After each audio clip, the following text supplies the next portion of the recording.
Conselheiros, bom dia. Iniciando mais uma sessão da primeira turma da Câmara Superior de Recursos Fiscais. Estamos no dia 2 de setembro, parte da manhã, iniciando com o processo número 29, relatoria do Luiz Henrique Marotti Toselli, recorrente à Fazenda Nacional interessada em Semusa Rio. Vamos ter sustentação oral, patrono se encontra presente, e peço que o patrono, então, entre na sala, por favor.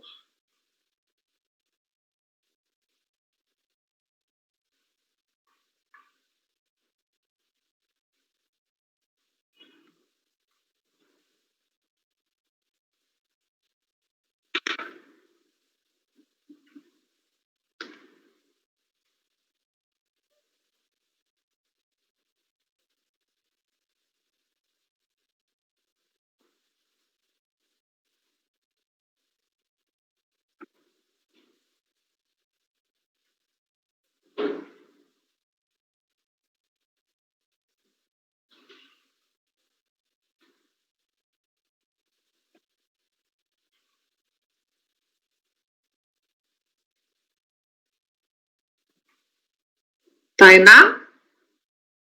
Sim, doutora. Ele já está vindo? Item 29? Item 29. Tá ok, só um minuto.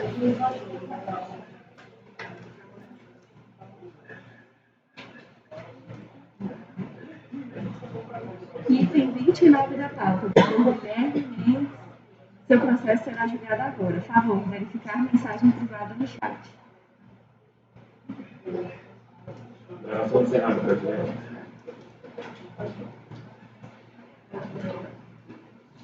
Item 29 da pauta, doutor Guilherme Mendes.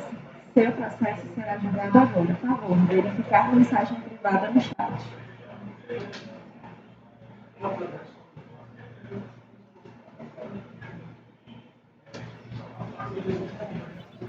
Bom dia, doutor. Seja bem-vindo à primeira turma da Câmara Superior. Peço que desligue o microfone. O conselheiro Toselli vai iniciar o julgamento, vai iniciar pelo relatório. O senhor está com a palavra, conselheiro Toselli, por favor.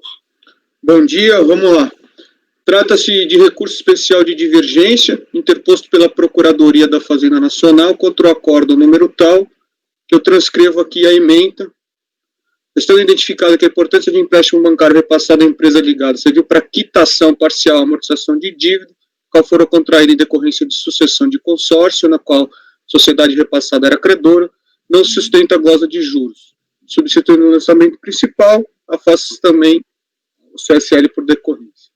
O presente processo é decorrente de auto de infração que exige IRCS referente ao ano de 2003, em razão da 1. Goza de despesas de R$ 1 milhão, contabilizada em conta contábil de juros dívida com empresa do grupo, sob a alegação de falta de comprovação da origem da obrigação e critérios objetivos dos encargos. 2. Glosa de despesas de R$ 1.800, contabilizada em conta contábil denominada juros como garantia, correspondentes a encargos financeiros decorrente de empréstimo contraído junto ao Banco ABN Real, comprovado por contrato, repassado, entre aspas, à empresa do grupo, por razões de natureza administrativa interna do grupo, sem cobrança de encargos financeiros. Por considerar que os empréstimos foram feitos, ainda com a intermediação do interessado, em proveito de outra empresa, os encargos foram glosados. Exclusão indevida na apuração do lucro real de receitas a apropriar de 5 milhões. O contribuinte apresentou impugnação parcial, questionando os itens 1 e 2, que eram aquelas glosas de despesas financeiras, e não questionou o item 3 da receita. A impugnação foi julgada parcialmente procedente, de forma que restou mantida apenas glosa relativa ao item 1, despesa de juros, cancelando-se a do item 2, repasse, entre aspas, de empréstimo. Cientificada da decisão, o contribuinte optou pelo pagamento das exigências que foram mantidas. Então, nós estamos restrito só ao item 2, a glosa de despesa de, entre aspas, repasse de empréstimo. A PGFN opôs embargos, os quais foram rejeitados, em seguida interpôs recurso especial, alegando existir divergência jurisprudencial quanto à reconhecida dedutibilidade dos juros objeto de empréstimo repassado. Para demonstrar o dissídio, foram apresentadas emendas de 2 paradigmas, eu transcrevo aqui, então vou me abster de ler. presidente da Câmara da primeira sessão, competente, deu seguimento ao recurso em despacho de admissibilidade de folhas tais por entender que restou comprovada a divergência apenas em face do segundo paradigma. Então, esse número 2 aqui, que as despesas financeiras relativas a empréstimos repassados a empresas ligadas não se afiguram como necessárias, sendo, pois, indedutíveis. Cientificada do segmento do recurso especial nesses termos, o contribuinte que contrarrazoou sustenta, em síntese, que o apelo especial não deve ser conhecido em face da ausência de similitude fática entre o recorrido e o paradigma, bem como que, no mérito, a glosa definitivamente deve ser afastada em razão da operacionalidade e comprovação das despesas financeiras em questão. É o relatório, presidente. Obrigada, conselheiro. Doutor, aqui, olha, seu cronômetro está zerado, vou lhe dar o tempinho, então, o senhor fica à vontade, 15 minutos. Muito obrigado, ilustríssimo conselheiro relator, ilustríssima conselheira presidente e demais membros aqui da Câmara Superior. Tenho certeza que não vou precisar dos 15 minutos, até em respeito também aí aos trabalhos, e tenho certeza que o caso aqui nem é tão complexo, tá? Como, enfim, diversos aí que vocês, que os senhores se debruçam no dia a dia. Como muito bem relatado pelo conselheiro relator, apenas estamos, a empresa desde o início, tá, isso é importante que se diga, que já demonstra, já traz a boa-fé do contribuinte. A acusação veio dividida em 3 itens. Tá? Na largada, o contribuinte já verificou que, de fato, havia incorrido em erro num item, né, no terceiro item da autuação, que era na base de 5 milhões.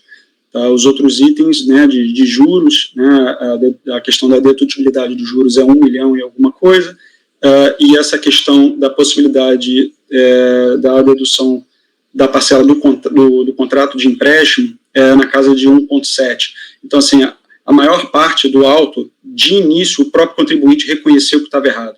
Tá? Após a impugnação, o próprio contribuinte, né, já com as razões da DRJ, também entendeu que, de fato, não era uma boa briga, né, que, de fato, ali havia um elemento, sim, da acusação, e também foi lá e realizou a quitação do primeiro item.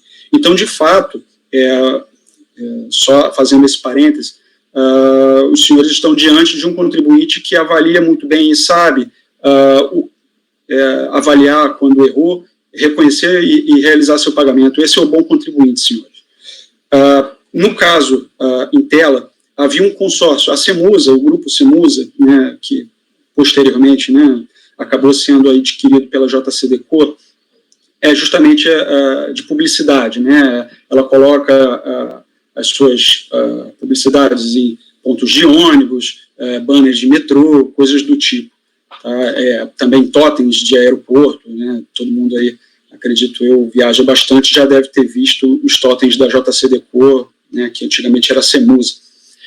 Havia o grupo CEMUSA, né? Quando ele foi encerrado, tá, a sucessora das obrigações foi a CEMUSA Rio, tá? E então com ela trouxe toda a dívida, todo o passivo, né, para a CEMUSA Rio, e para a quitação, né, desses valores junto à CEMUSA Brasil, que era a controladora, houve a vinda desse empréstimo da CEMUSA espanhola de fora, cujos juros se pretendeu deduzir lá no item 1 da glosa, em que ao fim e a cabo, após a decisão da DRJ, a empresa então decidiu, entendeu como correta a glosa nesse item.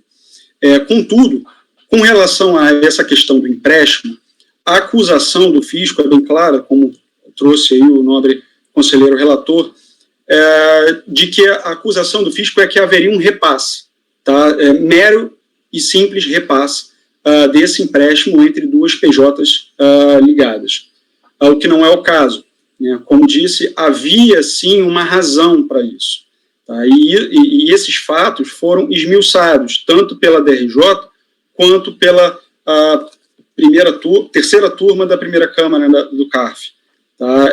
De que haveria sim essa sucessão, haveria sim essa dívida, né, contraída, né, por conta dessa sucessão do grupo CEMUSA em si, da Cemusa Rio, que foi autuada, hoje recorrida, para a Cemusa Brasil, que era a controladora. E esse valor foi, sim, utilizado para a quitação parcial dessa dívida. Tá? Então, assim, não é um mero repasse, como tenta fazer crer a acusação da Receita desde a largada. Tá? E isso, né, senhores conselheiros, está intimamente ligado com a questão da admissibilidade do recurso especial aviado pela Receita, pela Procuradoria. Por quê? Porque o paradigma, né, em que o acabou sendo aceito, né, admitido, né, na largada desse recurso especial, dizia justamente de meros repasses, tá, o que foi amplamente afastado, né, pela DRJ e pela Câmara do CARF. Tá? Então, por isso, no entender da recorrida, o paradigma utilizado, esse, né, já nem falo do outro, né, que já foi superado, mas esse em que foi admitido pela presidência, de fato também não servia para fins de admissibilidade do recurso da Fazenda.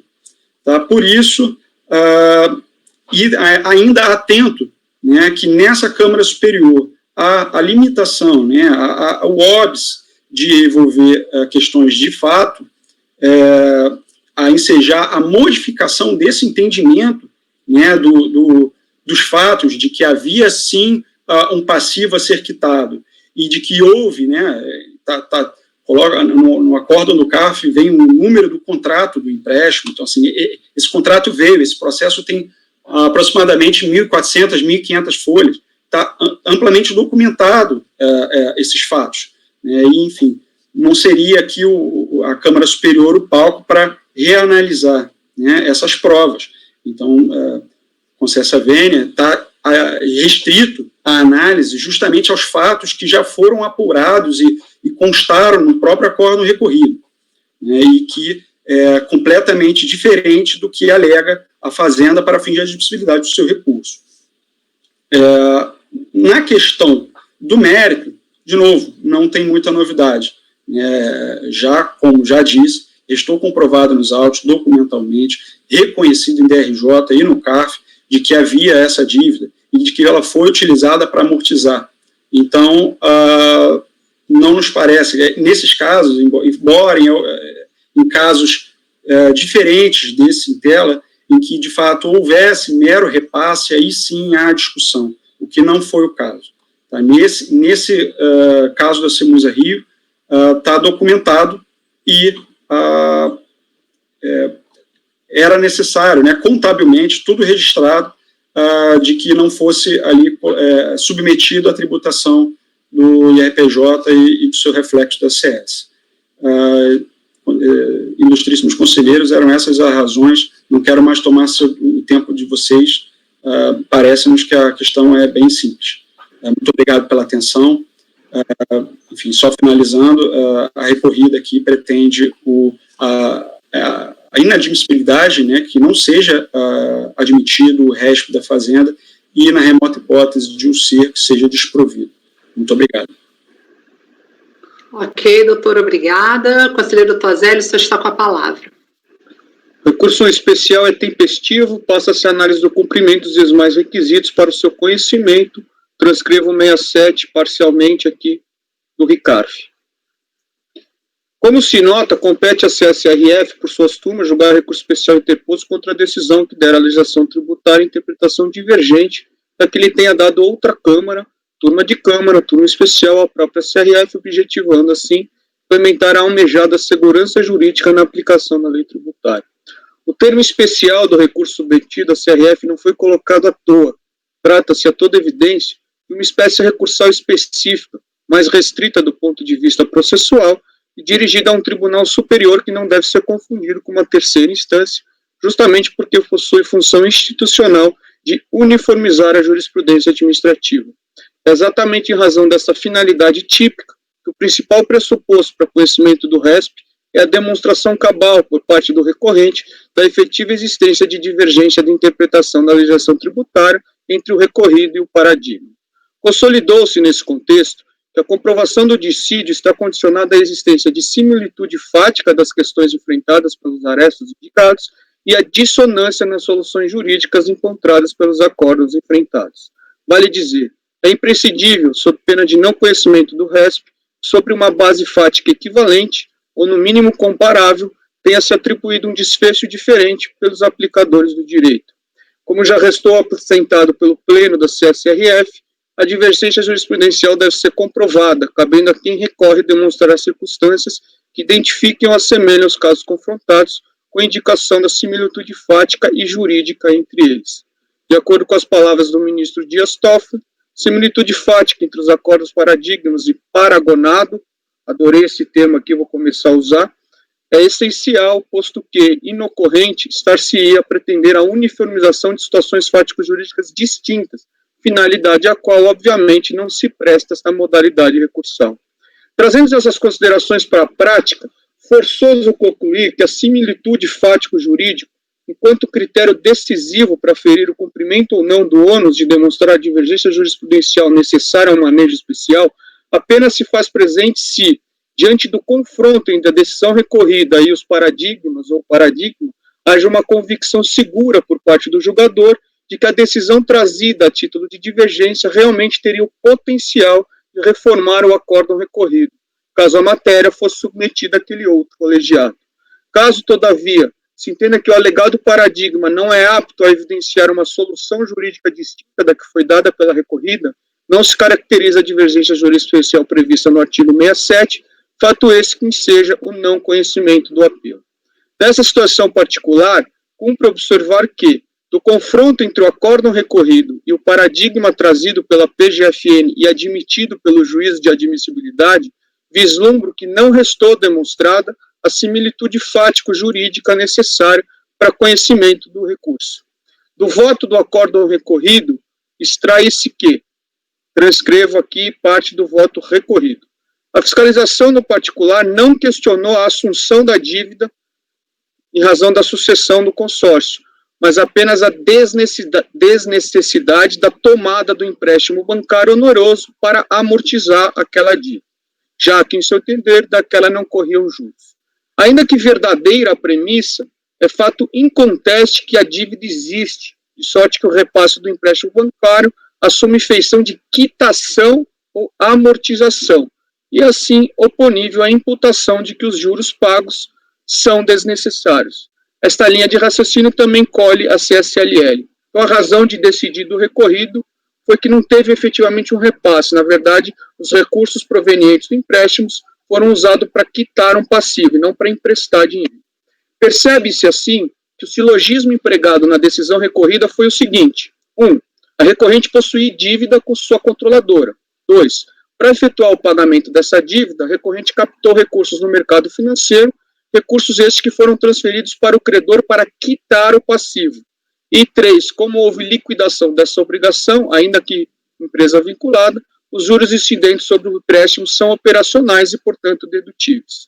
Ao contrário do que quer fazer crer o despacho de admissibilidade, uma leitura mais atenta revela que o presente caso não envolve repasse de empréstimo em sentido técnico. Afinal, o que houve foi o pagamento de dívida sucedida pela recorrida com empresa ligada, pagamento este que foi feito com recursos captados no mercado financeiro.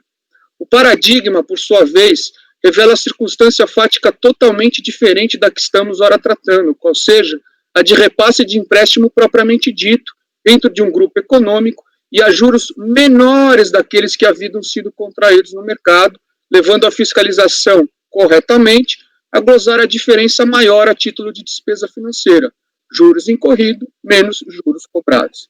Veja-se, a propósito, a seguinte passagem do voto do relator do paradigma. Transcrevo aqui parte que você vê como a circunstância fática é diferente. Aquele caso do paradigma é aquela velha história de você receber juros menores do que você paga. A empresa sob ação fiscal obteve financiamento para capital de giro junto a diversas instituições bancárias e outros estabelecimentos comerciais.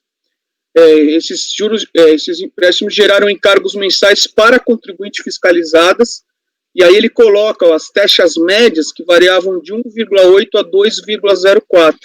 Porém, o que ela cobrava de juros era 1%. Então, naquele caso, houve glosa do quê? Da diferença dos juros por desnecessidade. Então, minhas palavras agora. Nota-se que apenas no paradigma, isto sim, é que a premissa fática de que houve efetivo repasse de empréstimo se sustenta do ponto de vista jurídico. Afinal, restou demonstrado que a empresa lá autuada transferiu os recursos obtidos por empréstimos no mercado não para quitar passivo, mas para gerar novos ativos, mútuos com empresas ligadas, de forma que a receita dos juros ativos eram menores do que as despesas do empréstimo repassado, tendo a fiscalização corretamente glosada a redução do lucro obtido pela diferença entre as taxas praticadas. Isso significa dizer que o arcabouço fático que levou à glosa desse caso jamais poderia ter sido confundido com as circunstâncias fáticas do paradigma, sendo que as soluções adotadas pelo acórdão recorrido e pelo paradigma são diversas, justamente em virtude dessa dessemelhança entre os suportes fáticos de cada um. Não há que se falar, portanto, em divergência interpretativa entre a decisão ora recorrida e o paradigma apontado. Ante o exposto, eu não conheço do recurso especial da PGFN, é como voto, presidente. Se quiser, eu posso ir para o mérito, mas eu acho que... Vou dar uma parada para o conhecimento. Vou primeiro vou fazer uma rodada aqui para ver se a gente sobe com o recurso, ok? Conselheira Edeli. Parabenizo o relator por seu primeiro voto na Câmara Superior e acompanho. Eu gostaria de fazer algumas sugestões. Aqui no 1, 2, 3, 4, no quinto parágrafo aqui de baixo para cima, eu votaria pelas conclusões só por essa assertiva, tendo a fiscalização corretamente glosada a redução do lucro, só pelo corretamente. Porque eu acho que a gente não precisa se manifestar em relação à correção ou não da decisão do paradigma. Tá. Aceito, vou tirar. No recorrido, para mim é bem patente, né? Não vou usar paragonado, vou continuar usando recorrido. Aqui a fiscalização fecha, né? A acusação fiscal está transcrita lá no voto condutor do recorrido. Como foi expressado pela própria fiscalizada, não havia necessidade de cobrança entre a acionista administradora e a administrada pelos débitos existentes, de forma que não era imprescindível a tomada de recursos com pagamento de juros para satisfazer tais débitos. Em termos financeiros, a fiscalizada optou desnecessariamente por trocar uma dívida em que não incorreu em juros por outra na qual é previsto tal dispêndio. Há uma menção, inclusive, no começo, acerca de uma dívida sujeita à variação cambial, que naquele ano foi negativa, né, 2003, né, a desvalorização. Então, não sei se é exatamente essa, mas o termo de verificação começa com essa referência. Mas fica bem patente para mim que não dá para fazermos qualquer comparação com... E nisso o relator foi muito feliz em dizer que o paradigma faz a troca de um passivo por um ativo, né? Então, o ativo representado pelo contrato de mútuo, né, firmado em relação àqueles que receberam os recursos, com juros ou sem juros, sem juros ou com juros menores. E esse caso aqui, a discussão que está presente é se ele tem necessidade de contrair um empréstimo para quitar uma dívida que não tem juros, né? Então, para mim, muito... Não dá para você trazer os critérios do recorrido, do paradigma, para decidir o recorrido. Então, concordo com o relator em não conhecer. Ok. Conselheira Lívia, como vota no conhecimento? Parabenizo o relator e acompanho integralmente. Conselheira Viviane? Também acompanho o relator. Conselheira Amélia? Também acompanho o relator. Conselheiro Fernando? Acompanho o relator. Conselheiro Caio? Acompanho e cumprimento o relator pela excelente estreia. Eu também acompanho o relator e parabenizo. Por unanimidade, então, não conhecido o recurso. Ok, doutor? Muito obrigado, bom dia a todos. Bom dia. relator, uma honra estar aqui com vocês nessa manhã. Muito obrigado. Ok, então vamos dar continuidade, vamos para o item 31 da pauta, de relatoria do conselheiro Caio, Banco Credibanco, interessado Fazenda Nacional, recorrente Banco Credibanco, interessado Fazenda Nacional. Tainá, o patrono se encontra presente? Sim, doutora, faz a convocação. É videoconferência, sustentação oral, né? Isso, só um instante. Pode mandar entrar.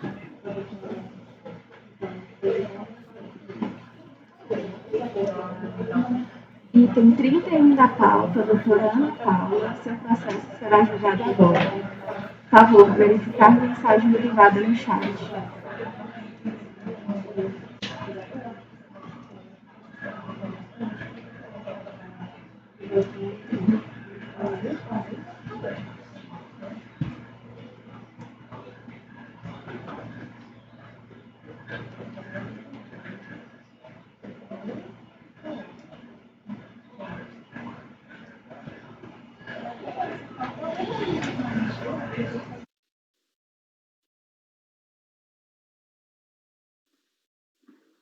Doutora, bom dia. A senhora pode abrir a câmera, o microfone, por favor?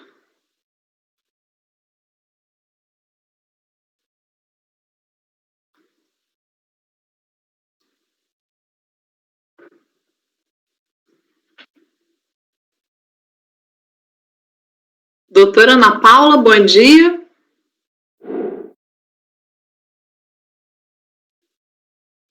Não, para a gente não está aparecendo a senhora, não. A senhora tem que abrir do lado direito, onde tem o vermelhinho do telefone, do lado direito, a senhora abre a câmera e do lado esquerdo a senhora abre o microfone.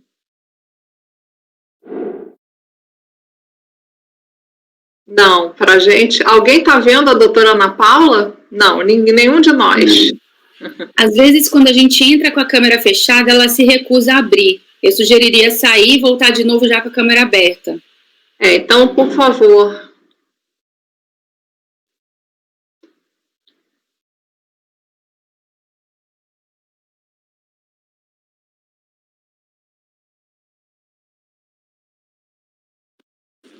Agora sim. Ok, doutora, seja bem-vinda ao nosso colegiado. E peço, então, ao doutor Caio que inicie a relatoria, por favor. O senhor está com a palavra. Muito obrigado, presidente.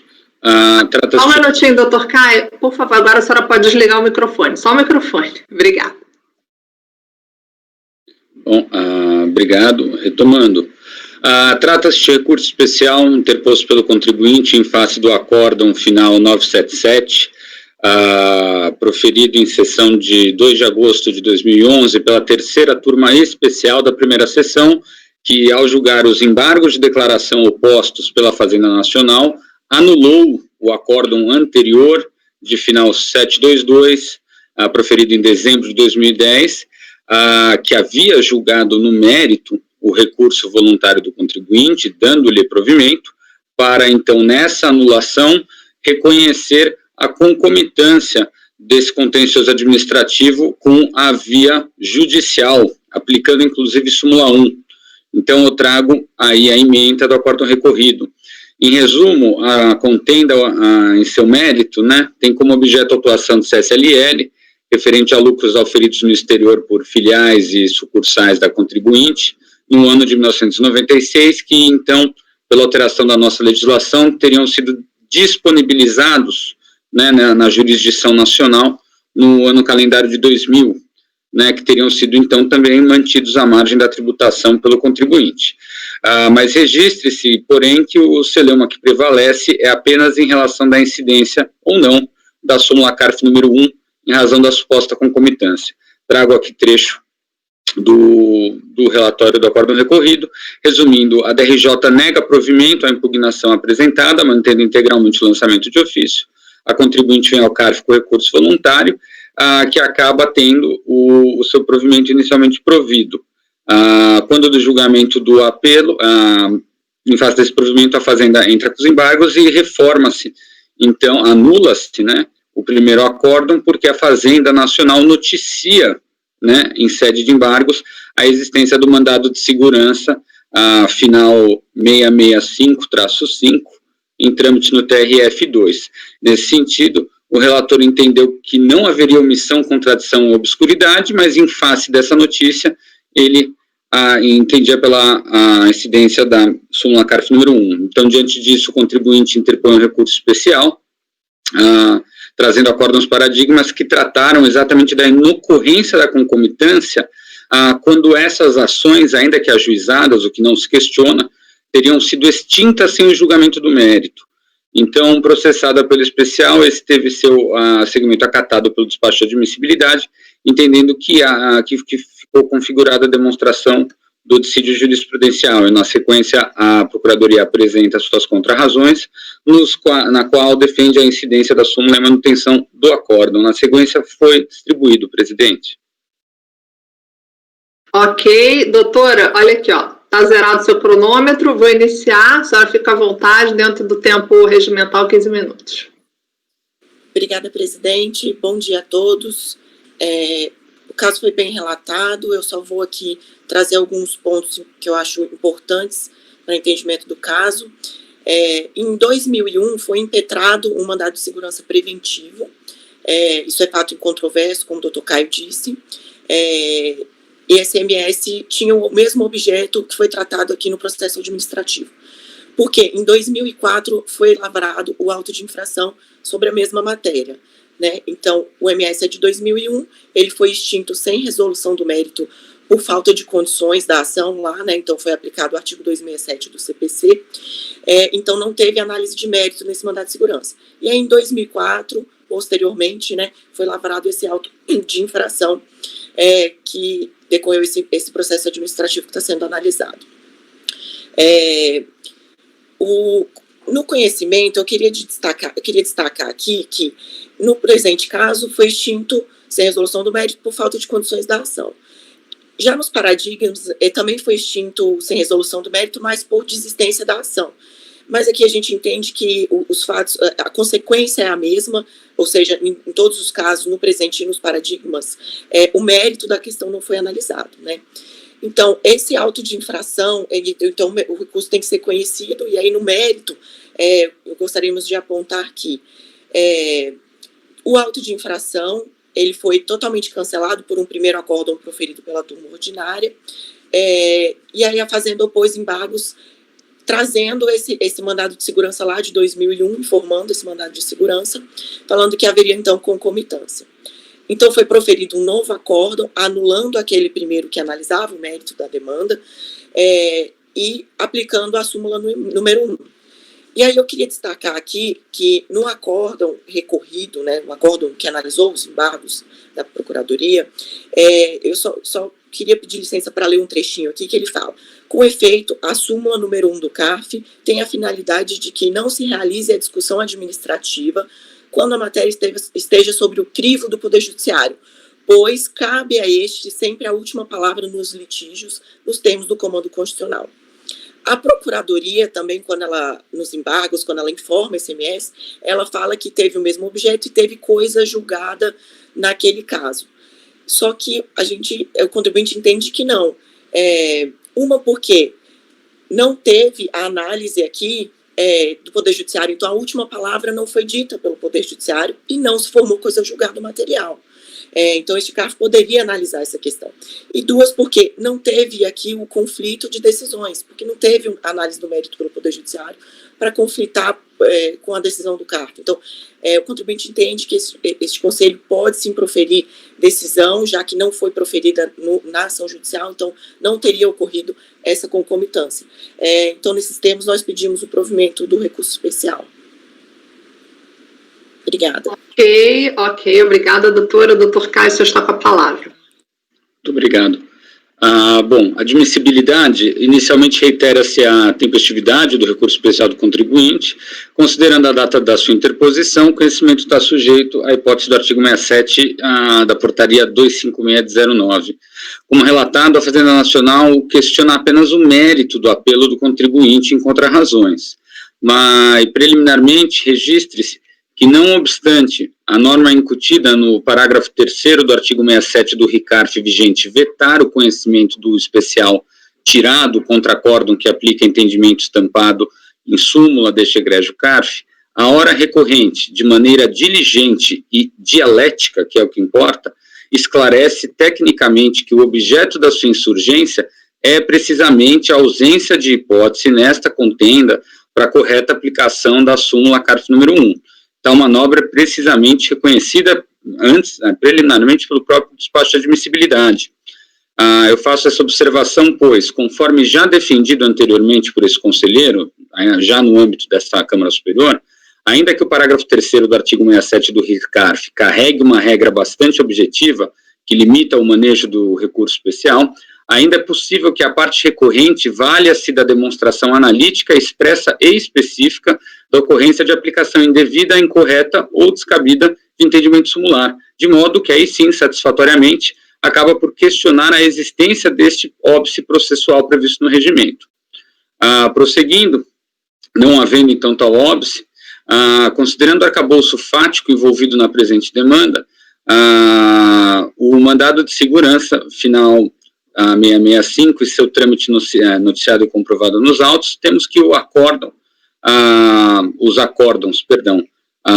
9303, final 542 e 2101, final 154, merecem uma mais profunda análise, eu quis dizer, tendo em vista o arcabouço fático envolvendo esse mandado de segurança. Inicialmente, temos que o próprio despacho de admissibilidade, ao final, chega a reconhecer a existência de disparidade fática entre as circunstâncias entre o acórdão recorrido e os arestos apresentados como paradigma. Eu trago aqui um trecho que ele mesmo fala que naqueles outros trata de desistência do processo e nesse, na admissão da ação. Explorando tal ocorrência, que a nobre autoridade prolatora entendeu superável para prosseguimento da reclamação, observe-se que em ambos os paradigmas o próprio contribuinte apresentou o pedido de desistência da ação judicial e, logicamente, não mais empreendeu junto ao Poder Judiciário, requerendo, então, por tutela.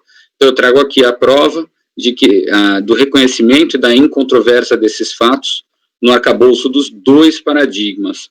Fica muito claro da análise dos acórdãos acima colacionados que lá o contribuinte desiste da pretensão da ação ajuizada, não mais perseguindo os seus pedidos junto a magistrados ou mesmo ministros dos tribunais superiores. Assim, lá, naqueles outros casos, as demandas foram definitivamente extintas por ato de vontade do contribuinte. Já no presente feito, no qual o mandado de segurança foi ajuizado antes da fiscalização e a autuação, ainda no ano de 2001, o contribuinte prosseguiu com o mandado de segurança, ainda no ano de 2002, interpondo a apelação em 29 de novembro de 2002, junto ao Tribunal Regional Federal da 2ª Região, em face dessa sentença. Então, eu trago aqui, colaciono no voto, o próprio relatório do acórdão desta apelação, que comprova-se que foi apresentada. Essa pretensão da contribuinte se estendeu junto ao Poder Judiciário até 20 de abril de 2010, data de julgamento da apelação, momento em que, na esfera administrativa, já havia sido julgada desfavoravelmente sua impugnação e deliberadamente interposto recurso voluntário, protocolado dia 18 de junho de 2008, que já encontrava-se neste egrégio CARF para julgamento, que viria a ocorrer em 15 de dezembro de 2010. A Procuradoria-Geral toma ciência do acórdão do Tribunal Regional Federal em 21 de dezembro de 2010, inclusive dias depois do julgamento aqui no CARF. A situação é profundamente diferente dos casos em que o contribuinte espontaneamente requer a desistência do feito ajuizado no Poder Judiciário.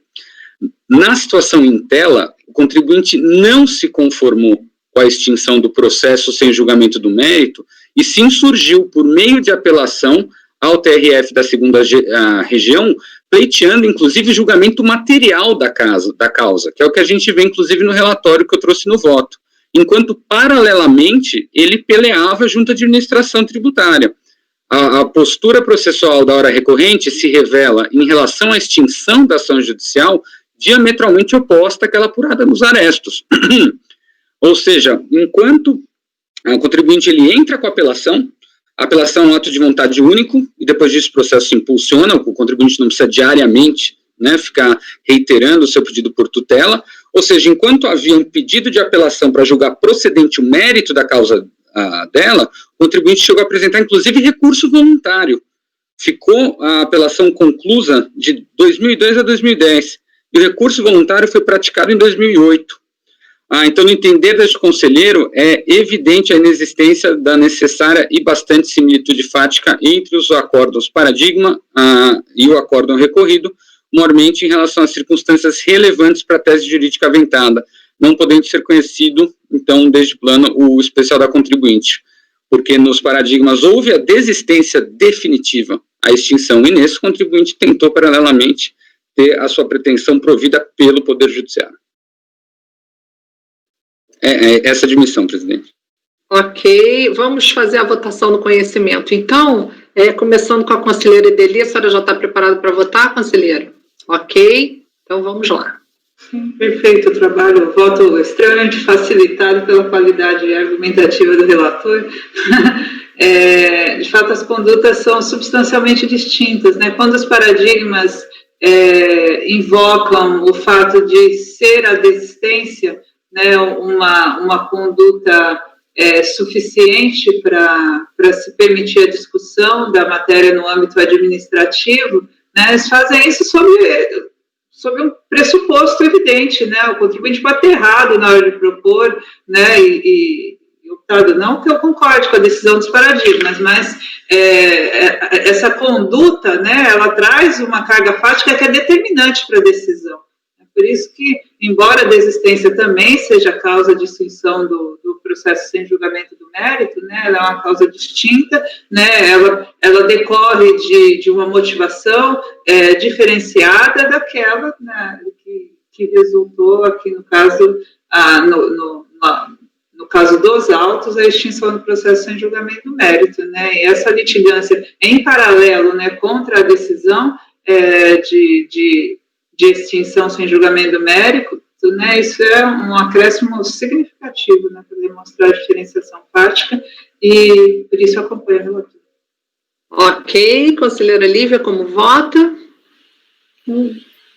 Estava preparando um cronogramazinho aqui para entender o caso, né? O mandato de segurança é de 2001, a autuação aconteceu por aí, depois. Então, ele entrou apelou desse mandato de segurança em 2002. O recurso voluntário de 2008, aqui no CARF, essa apelação foi julgada em 2010. Então, a gente tem isso. Aí o acórdão de recurso voluntário é de dezembro de 2010, depois da apelação, foi publicado só em março de 2011. E quando foi proferido esse acórdão de recurso voluntário, ele já tinha, o judicial para ele já tinha acabado. Então, eu não vejo diferença entre desistir da ação e desistirem da ação para você. No caso de julgamento, extinção da ação sem julgamento do mérito, alguém desistiu da ação para ele. Então, tudo aconteceu depois, né? O acórdão de recurso voluntário é de 2010, publicado em 2011, o acórdão de embargos é de 2011, e é contra esse acórdão de embargos que a gente que anulou o primeiro, né?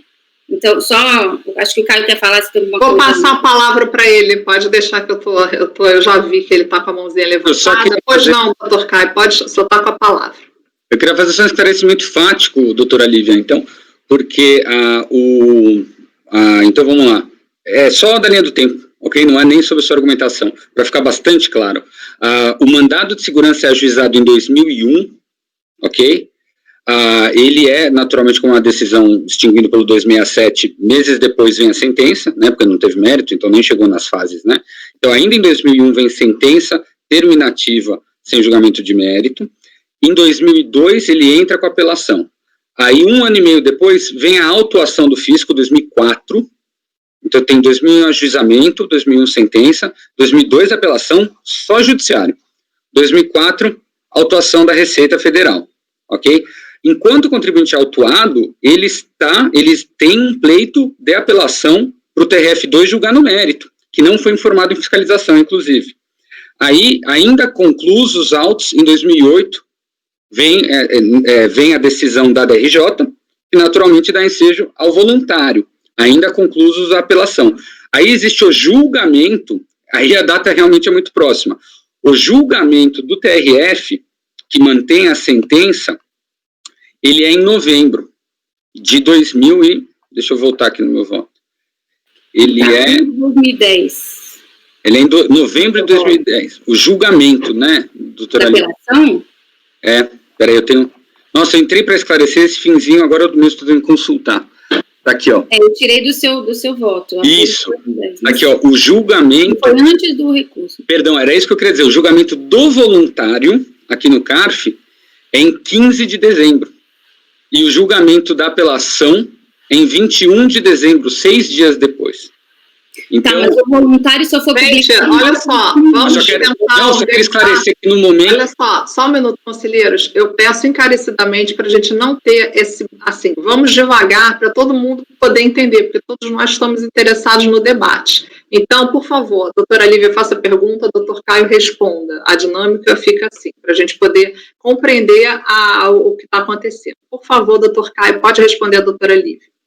Obrigado. Então, eu só queria dizer que quando teve o julgamento do voluntário, né, que todo mundo conhece o julgamento aqui no CARF, é presencial e tal, com as partes, ainda estava conclusos para acórdão a apelação. Então, basicamente, essa é a linha do tempo. Pois não, doutora Lívia, a senhora pode falar. Eu dou mais ênfase na publicação, né? O julgamento, a gente não sabe, não foi publicado, não sabe se o contribuinte foi, enfim... a publicação foi em 2011. Enfim, mas só tentando dar uma argumentação aqui de que, se colocando no lugar do contribuinte naquela época, ele errou ao não informar na fiscalização que existia um mandado de segurança. Mas talvez ele não tenha informado exatamente porque ele falou, perdi, vou perder de novo no TRF, apelei, mas vou perder, entendeu? Assim, ou, enfim, vão desistir para mim. A questão é que desistiram para ele no começo e desistiram para ele no final. Então, eu não vejo muita diferença para fins de admissibilidade. Em ambos os casos, você tem um julgamento, extinção sem julgamento do mérito, não faz coisa julgada, e ele já sabia disso no momento que ele estava discutindo o processo administrativo. Então, ele sabia que ele tinha uma extinção sem julgamento do mérito. Então, por isso... E a sentença do mandado de segurança não tem efeito suspensivo em regra, então, enfim, ele tinha, a situação jurídica não existia. Então, a despeito da argumentação do relator, que faz todo sentido com uma linha, eu tenho uma outra linha que me peço vênia para divergir, então, para conhecer o recurso. Perfeito, doutora Lívia. Abriu divergência no conhecimento. Doutora Viviane, como vota? Eu acho que ficou bem claro aqui do voto do conselheiro relator, essa dissimilitude fática, realmente, a conduta do contribuinte, né, no caso, foi bem distinta do que aconteceu nos paradigmas, também pela cronologicidade dos fatos, o que ficou evidente. Eu acompanho o relator, no conhecimento. Ok, doutora Viviane. Doutora Amélia, como vota? Eu também não consigo vislumbrar essa similitude fática necessária no paradigma apresentado, então eu vou acompanhar o relator. Perfeito. Doutor Fernando, como vota? Presidente, eu entendo, até entrando nesse debate agora que houve, né, que há uma questão que é diferente, realmente, tratada no presentes autos, é o paralelismo da discussão. Então, ainda que tenha essa questão da publicação, o fato é que se nem a DRJ, naquele momento, já não pôde adentrar o mérito, não é possível que depois se adentrasse, na verdade, expurgando uma instância de julgamento diretamente no CARF, né? Então, esse paralelismo de discussão que há no recorrido, não me parece ter ocorrido nos paradigmas. Por isso, eu parabenizo o conselheiro Caio e acompanho o voto, por não conhecer do recurso. Ok. Doutor Toselli, como vota? Primeiro, também parabenizo o Caio por bem elucidar os fatos, porque aqui a matéria fática é muito importante. e aqui, para mim, também tem aquele velho dito que ninguém pode se beneficiar da sua própria torpeza, né? E eu acho que o fato do contribuinte ter apelado, independentemente da data da publicação, não só mostra que ele se contrariou contra a própria sentença que extinguiu o feito. Então, para mim, isso é um detalhe, entre aspas, da maior relevância. Concordo aqui também que os paradigmas partem da premissa de uma desistência, que vem o contribuinte no processo judicial e desiste. Então, realmente, não vejo essa similitude fática, que é um tema que a gente vai falar muito aqui neste colegiado, e eu acompanho o relator nesse sentido. Ok, eu também acompanho, parabenizo o relator. Então, foi negado o conhecimento por maioria, vencida a doutora Lívia. Ok? Doutora, foi um prazer, muito obrigada pela sua presença aqui conosco e até breve. Obrigada, bom dia. Bom dia. Tainá, pode pode chamar, vamos lá, processo número 29 de relatório. Ih, peraí, não é esse não. Só um minutinho. É o processo número 28, Tainá. Tá De relatoria da conselheira Lívia. É o processo Delphi Chassis NSK recorrente. O interessado é a Fazenda Nacional, tá? Tá ok, presidente. Agora, só um detalhe. O presidente Fernando, né? Presidente Fernando, nosso suplente Fernando, só vota no mérito, tá? Porque houve vista para a conselheira Edeli, a relatora, a conselheira Lívia, votou por conhecer o recurso e no mérito dar provimento. O conselheiro André votou por não conhecer, tá? Então, como o conselheiro André já votou no conhecimento... Ué, cadê o conselheiro Tozelli? Conselheiro Tozelli. Oi, conselheiro Tozelli, estou só explicando aqui a situação, tá, do conselheiro Fernando. Então, como o conselheiro André votou no conhecimento, conselheiro Fernando, o senhor vota, então, no mérito, ok? Então, mérito, tá? E só o conselheiro André votou. Ninguém mais votou. Nesse ponto, o próprio conselheiro André, no mérito, não, ele votou por não conhecer. E aí, nesse ponto, ele pediu a vista. Foi a conselheira dele que pediu a vista. Então, o processo da Lívia tá certo. Então, só o conselheiro André votou no conhecimento. André, oi. Só queria sugerir que você repetisse essas circunstâncias quando o patrono vai entrar, né? Ok. Só estou posicionando a gente para organizar aqui, tá? Tainá, pode chamar o patrono, por favor. Ok, presidente.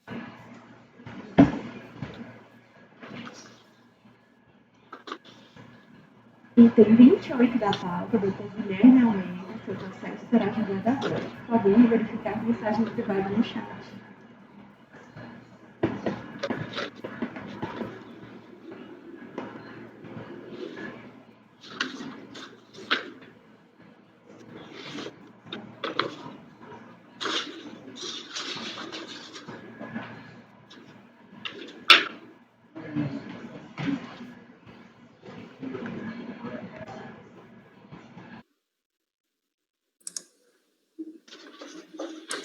Bom dia, seja bem-vindo à nossa sessão. O processo é da Delphi Chassis, certo? Então, só para posicioná-lo, esse é um processo que teve vista para a conselheira Edeli, e houve, a relatora conheceu do recurso, e aí o conselheiro André, ele, como não está mais aqui conosco, ele votou por não conhecer do recurso, ok? O conselheiro Fernando é o nosso suplente, então ele vai votar no mérito, tá? Porque ele está substituindo o conselheiro André, tudo certo? Então, eu vou pedir para a conselheira Lívia para fazer o relato do processo. A senhora está com a palavra, conselheira. Tá, eu vou relatar de novo, porque tem composição nova e também porque é bem curtinho. Perfeito. Só esclarecendo, o que está em vermelho no meu voto e o que está riscado é o que eu alterei com relação à sessão anterior, exatamente em função dos questionamentos do André, e depois eu entendi o questionamento dele, porque eu fui olhar um voto dele sobre o assunto. Então, eu achei que ele fosse estar na sessão, por isso que o voto também está uma resposta ao voto do André, não nada pessoal, foi porque ele fez provocações e eu achei que ele ia estar na sessão. e achei que ele ia levantar esses argumentos na sessão, então já vim com eles. Então, relatando. Recurso especial interposto pelo contribuinte contra o acórdão 02.00436, compensação de saldo negativo de RPJ, demonstração. O sujeito passivo embargou a referida decisão, mas os embargos foram rejeitados. A Fazenda Nacional também devolveu os autos sem interposição de recurso. E em janeiro de 2016, foi dado seguimento ao recurso especial do sujeito passivo. Deixa eu ler, vou ler só um trechinho aqui. O colegiado recorrido decidiu, por unanimidade de votos, dar provimento parcial ao recurso para reconhecer o direito ao crédito no montante de 2.506,06, homologando as compensações até esse limite. A interessada aponta divergência relativamente ao reconhecimento de receitas financeiras e dedução de despesas pré-operacionais. Constata-se no relatório do acordo embargado que a autoridade fiscal indeferiu o pedido de restituição de saldo negativo, em razão de as retenções de imposto de renda na fonte não corresponderem a receitas financeiras apropriadas corretamente. A contribuinte informou que computaram no resultado do ano calendário de 98 apenas a parcela das receitas financeiras que excedeu as despesas diferidas naquele período, enquanto se encontrava em fase pré-operacional. O voto condutor do acordo recorrido extrai essa conclusão de que, para a dedução do imposto de renda no ano calendário de 98, a contribuinte deveria ter considerado no resultado a totalidade das receitas financeiras, circunstância que converteria o saldo negativo em imposto a pagar. Assim, somente foi reconhecido a contribuinte o direito creditório correspondente ao saldo negativo do ano calendário de 99. Então, temos uma questão aqui da forma como a contribuinte contabilizou esse resultado das receitas financeiras, porque ela estava em fase pré-operacional. Ela disse que adotou um procedimento peculiar, mas que resultou daria o mesmo resultado, e de ter feito contabilmente correto, de acordo com a fiscalização. E o auto de infração é exatamente porque a autoridade, ao analisar esse saldo negativo, considerou que ela deveria ter incluído a totalidade das receitas financeiras, e como ela não fez isso, glosou essa parte e considerou, então, que não teria, esse saldo negativo não existiria para ela. A Fazenda só questiona o mérito do recurso, e por isso inicialmente eu tinha só votado o conhecimento para adotar das razões de presidente de Câmara, mas agora eu me aprofundo um pouco mais. Mas eu não sei, vamos ter sustentação oral ou... Vamos ter o vídeo gravado. Vou passar o vídeo. Já terminou o relatório? Ok. Então é o relatório. Ok. Então vou aqui transmitir o vídeo para os senhores.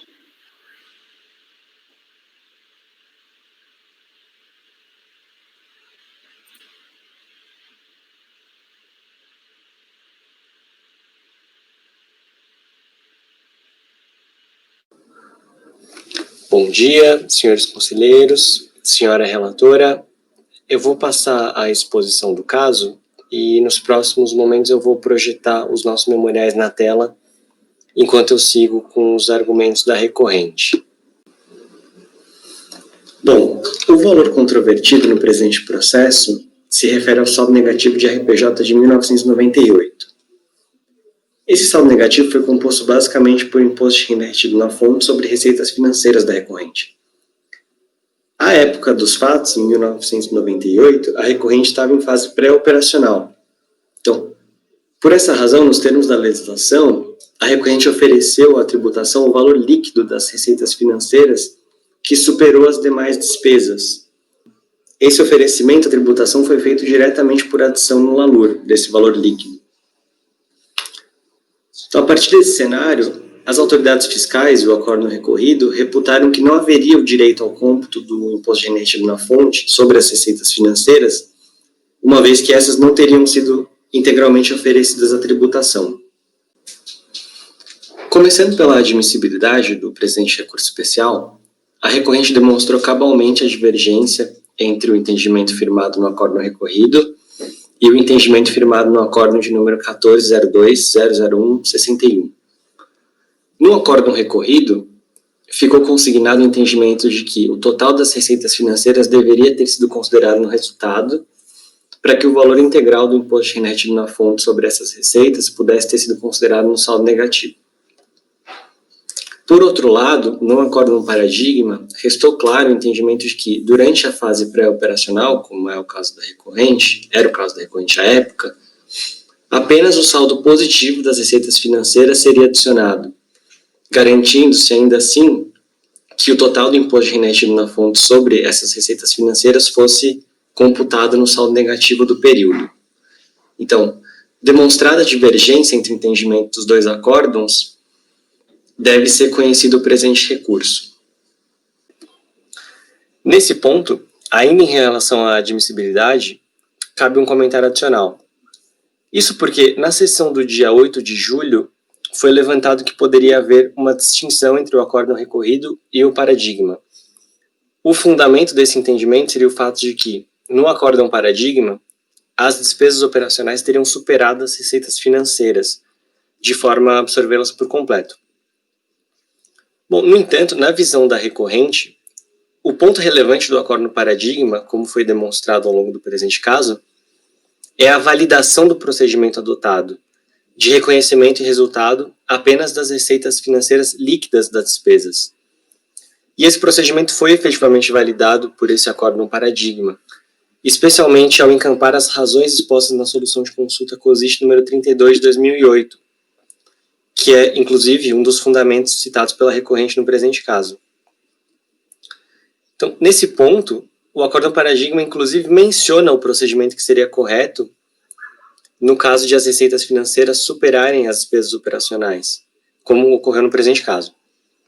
Nos termos do voto desse acórdão paradigma, o procedimento seria justamente a tributação do valor líquido das receitas em relação às despesas, como foi adotado pela recorrente. Então, na realidade, o que se deve ter em vista é que tanto o acórdão recorrido quanto o acórdão paradigma versaram sobre a mesma legislação tributária aplicável a receitas e despesas financeiras verificadas em fase pré-operacional. Enquanto que no acórdão recorrido decidiu-se que, mesmo em fase pré-operacional, a totalidade das receitas financeiras deveria ser levada à tributação, no paradigma, entendeu-se que apenas a parcela da receita financeira excedente, se é que haveria, das despesas financeiras deveria ser levada à tributação. Então, a consequência da conclusão adotada no acórdão paradigma é que a totalidade do IRRF sobre as receitas financeiras poderia ser computada no saldo negativo, que é justamente a tese que a recorrente defende no presente caso. Então, por mais essa razão, e nos termos do despacho de admissibilidade, a recorrente reitera a exposição no sentido de que o presente recurso especial deve ser conhecido. Passando então ao mérito, a recorrente traz aqui no memorial uma tela com a composição do saldo negativo em discussão. Bom, nesse contexto, então, como mencionado, em 1998 a recorrente se encontrava em fase pré-operacional e, por essa razão, adotou os seguintes procedimentos. Reconheceu as despesas pré-operacionais em ativo diferido, reconheceu as receitas financeiras como redutoras desse ativo diferido, e, em relação ao saldo credor dessas receitas financeiras, computou a diferença em resultados de exercícios futuros. O fundamento de todo esse procedimento é o artigo 179, inciso 5, da Lei 6.404, e o item 6, a linha C e D, do parecer CVM 17 de 89. O procedimento também foi respaldado pela solução de divergência da COSIT número 32 de 2008. O procedimento adotado pela recorrente, portanto, deve ser considerado como correto e, por essa razão, a conclusão que se chega é que não há nenhum fundamento para negar o cômputo do imposto de renda retido na fonte sobre essas receitas financeiras no saldo negativo do período. Essa questão, inclusive, já foi objeto de análise pela Câmara Superior de Recursos Fiscais, recentemente, em novembro de 2019, e, nesse caso, foi prolatado o acórdão 9101004482, cuja ementa está aqui na tela, nos memoriais. E, nesse caso, prevaleceu o entendimento de que o procedimento de não adicionar as receitas financeiras caso elas não superem as despesas, ou adicionar só o valor líquido, das receitas financeiras que superam a despesa não prejudica o cômputo do imposto retido na fonte integralmente no saldo negativo do período, que é exatamente a tese que a recorrente defende no presente recurso especial. Então, diante de todo esse cenário, pode-se concluir que, em primeiro lugar, o procedimento adotado pela recorrente, que estava em fase pré-operacional em 1998, foi correto e estava de acordo com as normas contábeis e fiscais vigentes. O entendimento de que a tributação do saldo líquido das receitas financeiras menos a despesa não autorizaria o aproveitamento integral do imposto retido na fonte não pode prevalecer. Ainda, a jurisprudência do CARF, como foi demonstrado em acordo da Câmara Superior de novembro de 2019, é favorável à tese que a recorrente defende no presente recurso. E, por todas essas razões, deve ser dado provimento integral ao presente recurso especial para reformar o acórdão recorrido. Então, eu agradeço a atenção dos senhores conselheiros e reitero os pedidos formulados em sede de recurso especial. Obrigado. Muito bem, conselheira Lívia, a senhora pode relatar o seu voto. Está com a palavra. Então, quanto ao conhecimento, eu tinha adotado as razões do despacho do presidente de Câmara, adiciono só 2 parágrafos às observações. Então, eu acho que as discussões nos 2 casos é o que eu devo ativar e o que eu devo diferir.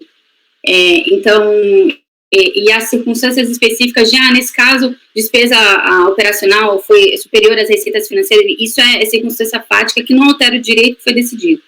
Então, só é o que está nesses 2 parágrafos, né? Observa, ademais, que ponto relevante do acordo paradigma seria a validação do procedimento adotado pelo sujeito passivo, de, em fase pré-operacional, reconhecer em resultado apenas as receitas financeiras líquidas às despesas financeiras, de forma que não se afigura como distinção relevante a particularidade de, no acordo paradigma, as despesas operacionais terem superado as receitas financeiras. Tanto o recorrido quanto o paradigma indicado versaram sobre a legislação tributária aplicável a receitas de despesas financeiras verificadas em fase pré-operacional, sendo que, enquanto no recorrido decidiu-se que, mesmo em fase pré-operacional, a totalidade da receita financeira deve ser levada à tributação, no paradigma decidiu-se que apenas a parcela da receita financeira, se houver excedente das despesas financeiras, é que deve ser levada à tributação, tendo essa sido exatamente a conduta adotada pelo sujeito passivo. Então, o sujeito passivo, ele quer exatamente o que foi ocorrendo no paradigma, né? Por isso que eu considero que há similitude para conhecer do recurso especial. Não sei se queremos votar, como o André votou por não conhecer, quer fazer a...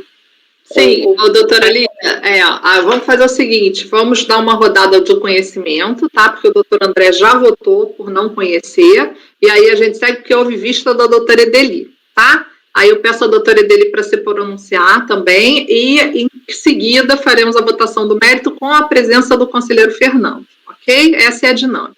Por favor, conselheiro Edeli, só deixar com a palavra. Vou ter que me estender um pouco, eu fiz declaração de voto, né, para entender essa dúvida, né, a mesma dificuldade que a Lívia teve, eu também tive, a dúvida posta pelo André, então eu coloquei a declaração de voto lá na Páscoa, e reconheço que há dessemelhanças entre os acórdãos comparados, né, são situações fáticas distintas, mas o racional da decisão, os fatos são determinantes para o racional da decisão, eles estão presentes nos 2 processos. Então, lá na minha declaração de voto, eu circunstancio o caso, o saldo negativo de discussão é de 99, mas a discussão recai sobre o saldo negativo de 98, que compôs parte desse saldo negativo de 99, o voto condutor do acordo recorrido expressa que, se apropriada a totalidade das receitas financeiras auferidas no ano de 98, o IRPJ devido superaria o imposto retido na fonte daquele período. Aí tem uma discussão quanto ao valor correto dessas receitas, mas mesmo se fosse o valor minorado reconhecido pela contribuinte, ainda assim não teria saldo negativo em 98, mas sim imposto devido. A contribuinte alegou que, por estar em fase pré-operacional, cumprir e apropriar apenas o resultado líquido entre receitas financeiras e demais despesas. Para rejeitar essa alegação, o voto condutor do acordo recolhido se vale dos fundamentos expressos pela autoridade julgadora, basicamente a IN 5488, quanto à inexistência dessa regra invocada pela contribuinte desde a extinção da correção monetária das demonstrações financeiras em 96. O contribuinte embargou o acórdão recolhido por obscuridade quanto à manifestação acerca do saldo negativo de 98, referindo que computou toda a receita financeira do período no lucro real, muito embora mediante procedimento peculiar, e que o voto condutor do acórdão embargado dá a entender que a alíquota do RPJ deveria ter incidido sobre toda a receita, ou seja, sem considerar as despesas incorridas. E aí existe também esse procedimento peculiar, que é diferencial nesse caso, mas a resposta aos embargos vem dizer que se há alguma obscuridade é justamente nesse procedimento, né? Se existe alguma contradição, ela se manifesta nos embargos interpostos, pois é recorrente ao mesmo tempo que afirma ter reconhecido as despesas pré-operacionais em ativos diferidos, o que representaria a dedução em períodos posteriores operacionais, sustenta que essas mesmas despesas deveriam ser levadas a resultado na fase pré-operacional. Então, a discussão é um tanto quanto conturbada, né? Se fala a mesma coisa por vias transversas, né? O colegiado da qual concluiu que o IRPJ devido no ano de 98 seria superior ao apurado pela contribuinte, porque as despesas pré-operacionais deveriam ter sido apropriadas no ativo diferido e não deduzidas das receitas financeiras do período. Quando se fala dessa forma inversa, parece que a coisa é diferente. Na verdade, são as receitas financeiras que são apropriadas no ativo diferido até o limite das despesas e o excedente tributado. Então, no entender do acordo recorrido, isso resultaria na existência do saldo negativo de 98. Em seu recurso especial, o contribuinte assevera que a divergência, no caso, está calcada na divergência de entendimento acerca do reconhecimento das receitas financeiras e dedução de despesas pré-operacionais. E aí indica acórdão da mesma turma, informação anterior ao RICARF 2015, no qual se decidiu que o valor das receitas financeiras deve ser declarado líquido das despesas operacionais do período de apuração. E, assim, a contribuinte centra nisso a divergência. Esse acórdão, paradigma 14020061, não evidencia as mesmas circunstâncias fáticas do recorrido, isso tem convicção. Também tratava-se ali de saldo negativo utilizado em compensação composto por retenções na fonte decorrentes de receitas financeiras auferidas no ano calendário, mas apropriadas pela interessada em conta patrimonial do ativo, sem terem sido computadas na apuração do lucro real. Então, aqui não tem esse procedimento peculiar da contribuinte que lança, que exclui e depois apropria no ativo diferido. O fato é que os dois casos se alinham porque as receitas financeiras não foram oferecidas à tributação. O sujeito passivo, naquele caso, esclareceu que as receitas foram apropriadas em conta de ativo mobilizado, na qual também foram registrados todos os gastos relacionados com a aquisição de elementos e ativos necessários para colocá-lo em uso durante a fase pré-operacional, observando a orientação setorial nesse sentido, sob a premissa de que as despesas eram superiores às receitas, o que se coloca em recurso voluntário, sob as seguintes razões de indeferimento da DRJ. Receitas e despesas financeiras devem ser computadas no resultado, despesas pré-operacionais são ativadas. Então, não poderia as receitas financeiras terem ido para o ativo diferido. Então, nesse ponto, entendo que há similitude entre os litígios, porque a discussão estaria assentada na possibilidade ou não de confrontar despesas pré-operacionais com receitas financeiras do período antes do seu cômputo no resultado. O segundo ponto, em que há de semelhança, é que no paradigma as despesas superam as receitas financeiras, enquanto no recorrido as receitas foram maiores que as despesas pré-operacionais. Ocorre que o voto condutor do paradigma se contrapõe àquele entendimento, invocando a solução de consulta 32 de 2008, a ementa é transcrita, e dizendo que ela reconhece que a revogação da IN 54 não constitui razão suficiente para se negar essa confrontação, e aí traz a jurisprudência nesse sentido e as circunstâncias fáticas do caso concreto. Então, o voto condutor do paradigma decide a questão com base no primeiro ponto contestado, admitindo a possibilidade de confrontação das despesas pré-operações com receitas financeiras do período antes de seu cômputo no resultado, inclusive no que se refere à posição expressa no recorrido acerca da aplicação da IN 54. Então, é a mesma legislação que está sendo discutida.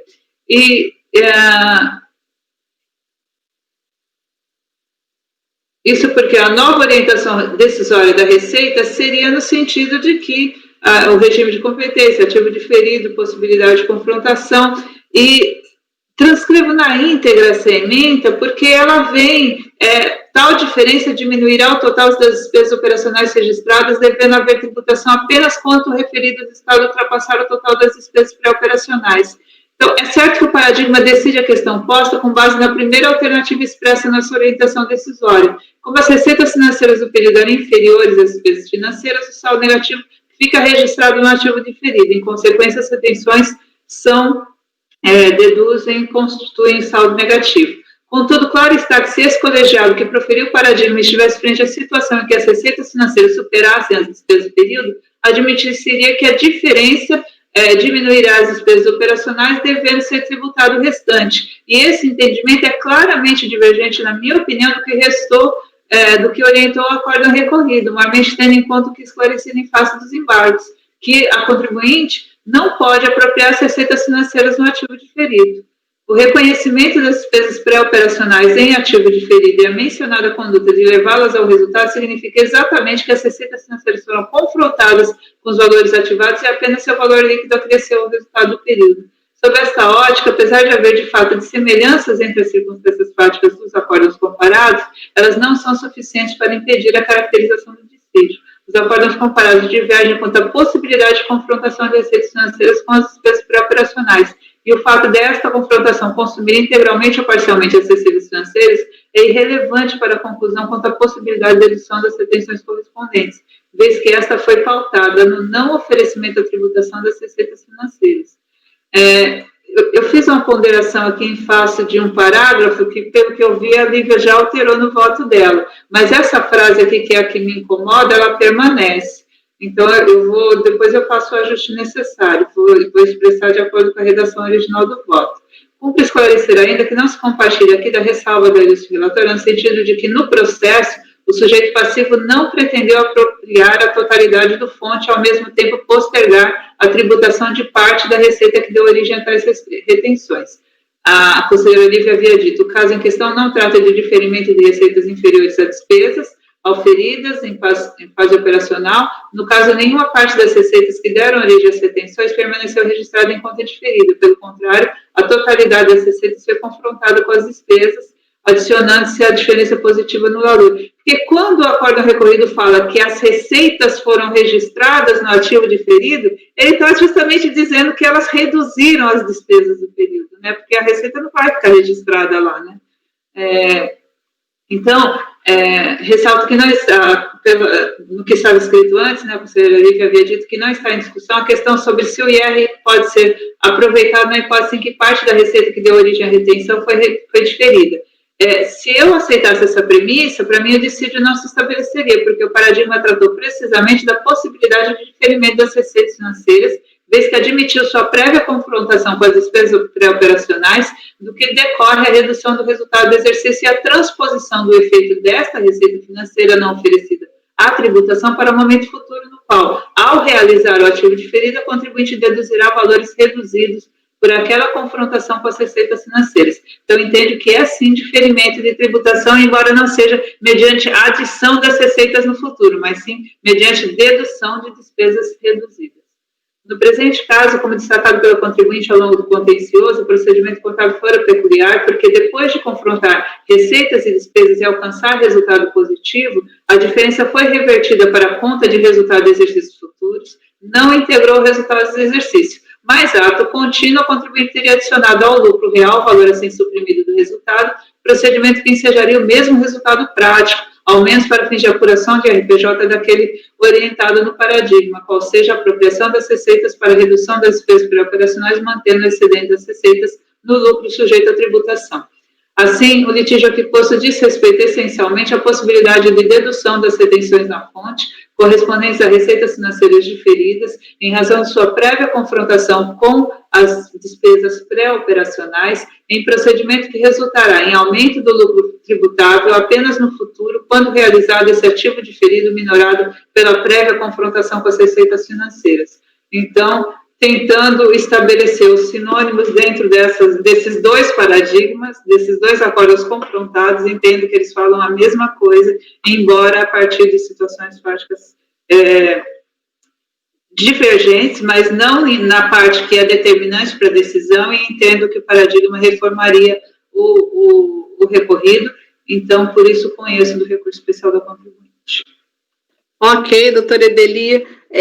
Doutora Amélia, como vota no conhecimento?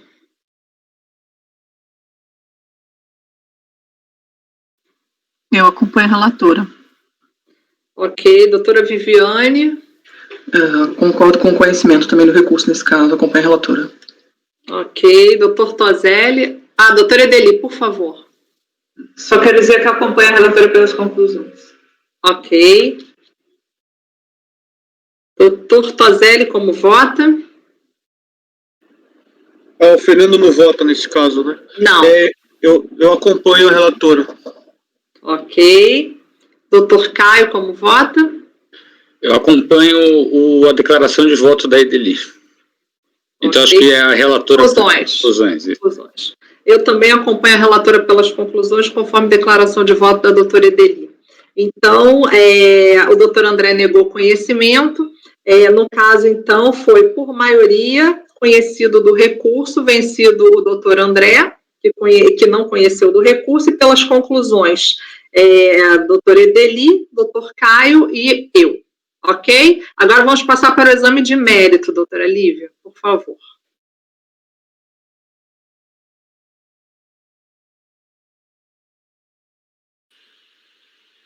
Então, o mérito do presente recurso discute o valor das receitas financeiras a ser considerado na apuração de resultados com base no lucro real, no caso de pessoas jurídicas em fase pré-operacional, e a possibilidade de formação do saldo negativo com relação ao IR-fonte retido sobre tais receitas.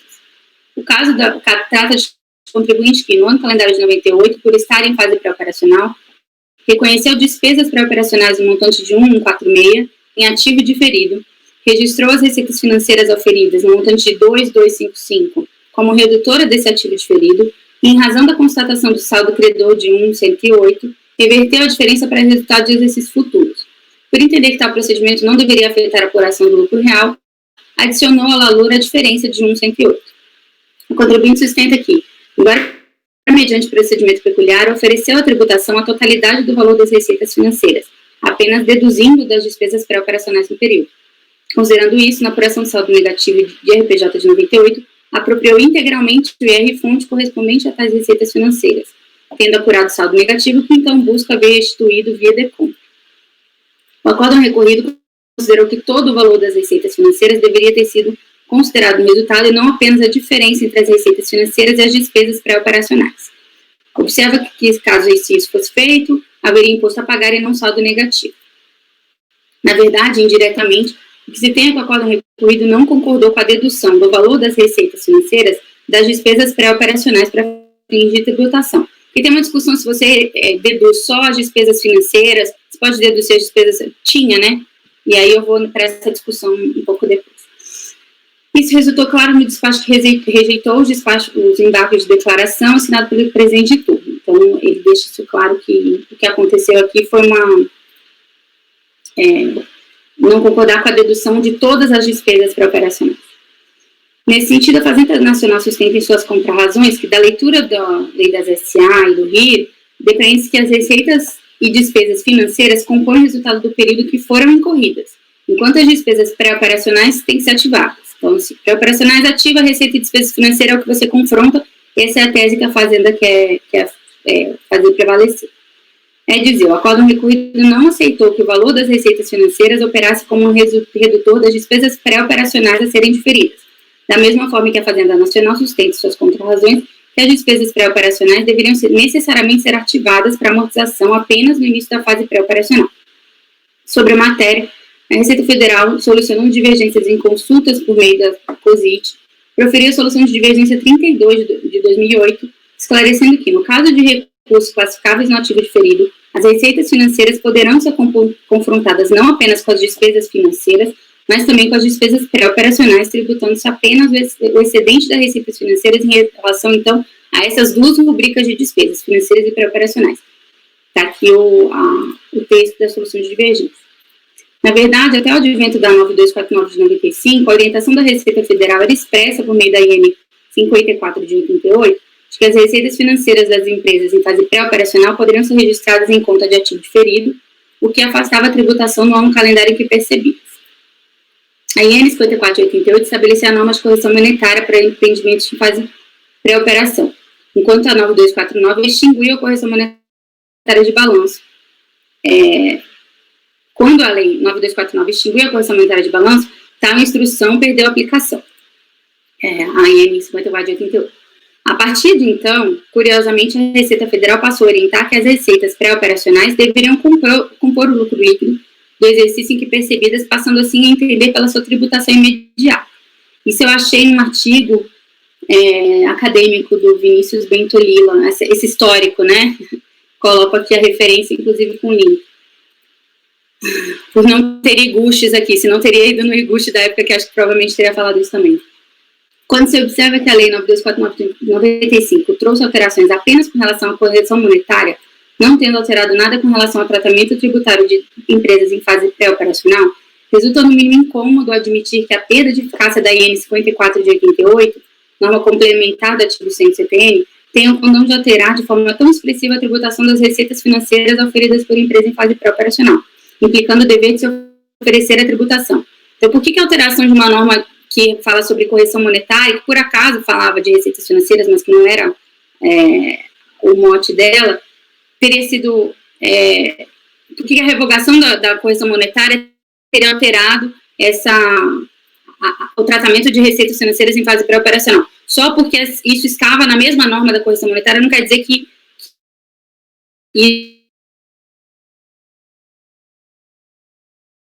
Doutora Lívia, a senhora ficou cinza. Não conseguimos ouvir.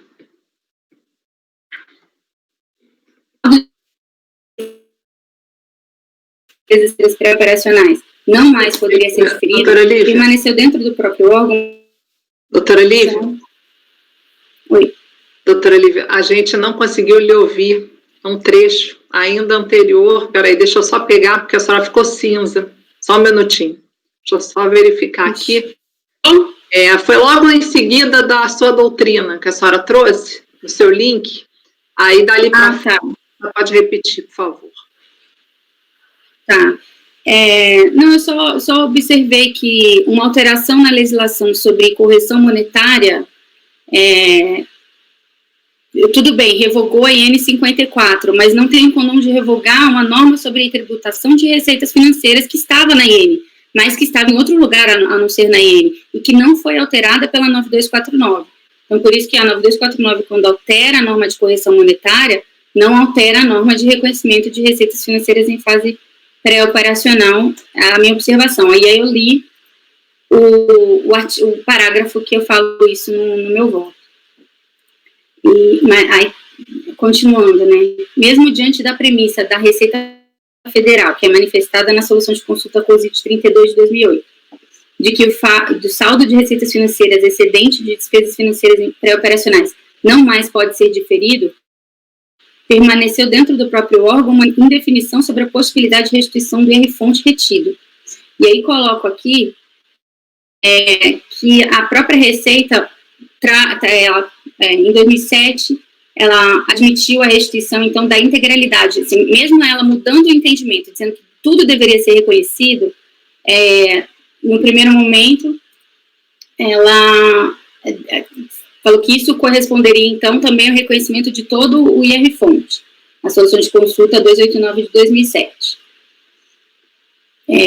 Aí, a solução de consulta de 2008 também. E aí, aí depois veio a 132, que já é de CIT, sétima região, 132 de 2008, que diz: na existência de saldo negativo de RPJ, decorrente de retenção de fontes sobre as receitas financeiras absorvidas pelas despesas pré-operacionais, esse valor pode ser objeto de restituição. Então, estava até 2008 nesse ponto.